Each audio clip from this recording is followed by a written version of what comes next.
They found her body floating in a rooftop water tank. But the real question isn't how Elisa Lam died. It's how she got there at all, because the path she would have had to take seems almost impossible. Doors that should have been locked, alarms that should have gone off, and an elevator video that still disturbs the internet to this day. Before we break down every chilling detail of this case, make sure to like the video and subscribe. It helps the channel grow, and it ensures you don't miss the mysteries that keep millions of people awake at night. Now let's rewind to the beginning, because to understand why the world became obsessed with Elisa Lam's final moments, we need to understand who she truly was. Elisa Lam was born in 1991 in Vancouver, Canada. The daughter of immigrants from Hong Kong, she grew up helping her family run their small restaurant, spending most of her time studying, reading, and writing. She was bright, thoughtful, and deeply introspective.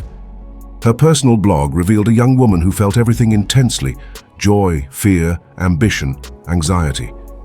She wrote openly about her mental health struggles, especially her bipolar disorder and depression. But she also wrote about hope, about wanting to push herself, about wanting more from life. So in January of 2013, she did something she had dreamed of. She began a solo trip down the California coast. It was bold, brave, and for her, a step toward independence. She visited San Diego, then planned to continue through Los Angeles and eventually make her way to Santa Cruz. She took photos, explored bookstores, and posted updates online. Her family worried about her traveling alone, but Elisa checked in with them every single day. It was a routine, a habit, one she never broke. Until she did. On January 26th, Elisa checked into the Cecil Hotel in downtown Los Angeles, a building that on the surface looked like any other affordable hotel in a big city. But locals knew its reputation. The Cecil was notorious for crime, drug activity, violence, and a history of disturbing events stretching back decades. Some say the building had a dark energy, a feeling that something was always slightly off. Elisa was originally placed in a shared room, but hotel staff later moved her to a private room after her roommates reported strange behavior. Investigators later said this behavior wasn't violent, just unusual enough for others to feel uncomfortable. No one knew whether it was related to her mental health or something else entirely. In the days leading up to her disappearance, Elisa visited local shops, interacted with staff, and explored the city.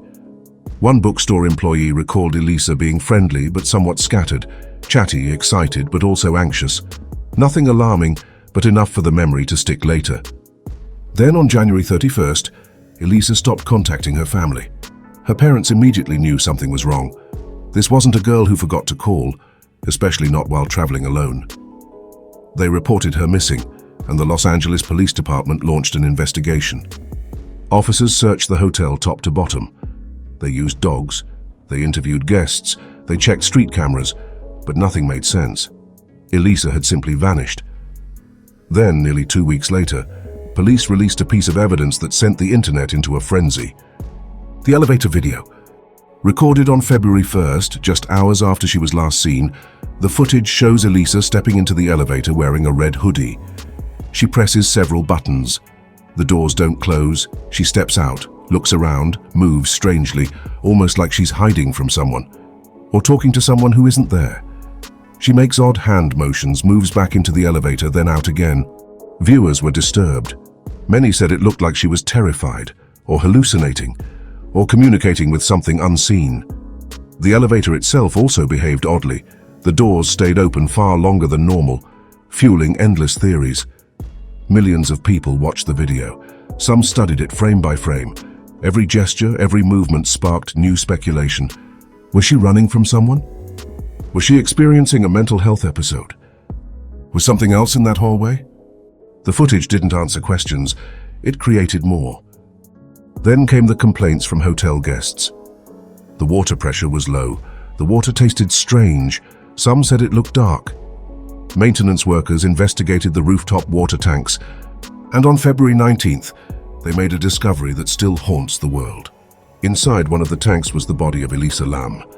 She was found nude, with her clothes floating nearby. The tank's lid had to be opened by workers. It was a horrifying, heartbreaking discovery, and one that only deepened the mystery. How had she gotten to the roof? The doors were supposed to be locked. Alarms should have sounded if anyone tried to access them. The tanks were tall, difficult to climb, and heavy to open. The Los Angeles County coroner later ruled her death an accidental drowning, with bipolar disorder listed as a significant factor. Toxicology results showed no illegal substances, only her prescription medications, and not at abnormal levels. There were no signs of assault, no signs of struggle, nothing indicating foul play. But to many, that explanation only raised more questions. Investigators said she could have accessed the roof through a fire escape, bypassing alarms. Staff acknowledged that rooftop lids were sometimes left open or unsecured. And in the disorienting state of a manic or psychotic episode, it was possible she had climbed into the tank herself. Possible, but difficult for people to accept. The challenges investigators faced were enormous. The hotel's layout was confusing. Security was inconsistent. Surveillance camera coverage was limited. Witness accounts were vague or contradictory. And because the hotel was known for long-term residents and transient guests, tracking down everyone who might have seen something was nearly impossible. For many, the biggest unanswered question remains the elevator video. Her behavior, fearful, erratic, confused, has fueled years of speculation. Mental health experts have explained that hallucinations, paranoia, or disorganized movement can occur during bipolar episodes, especially without consistent medication levels. But the internet has continued to debate alternative theories ranging from crime to supernatural explanations. The Cecil Hotel itself became part of the story.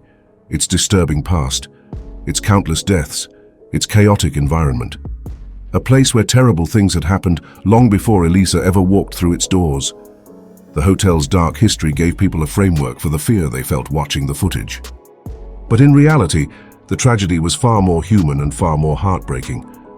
Elisa Lam was a young woman trying to navigate her mental health while exploring the world on her own. Her blog shows a person fighting silently, trying to find balance, trying to live, trying to experience life beyond her struggles. Her death sparked discussions about mental health, travel safety, and the way viral media can shape public perception. It forced people to confront how quickly a narrative can shift once the internet becomes involved. It also raised questions about hotel security, emergency responses, and the importance of mental health support for travelers. Years later, the mystery still captivates millions. Not because of conspiracy theories or horror stories, but because Elisa's final days remind us how fragile a single moment can be, and how a combination of fear, confusion, or vulnerability can lead to devastating consequences. Her story matters because she was real, a daughter, a traveler, a young woman searching for meaning, and the world will never stop asking what truly happened in those final hours. Thank you for watching. If this story stayed with you, make sure to subscribe, drop a comment with your thoughts or theories, and let me know which case you want to see next. Your engagement helps the channel grow, and it brings more attention to stories that deserve to be told.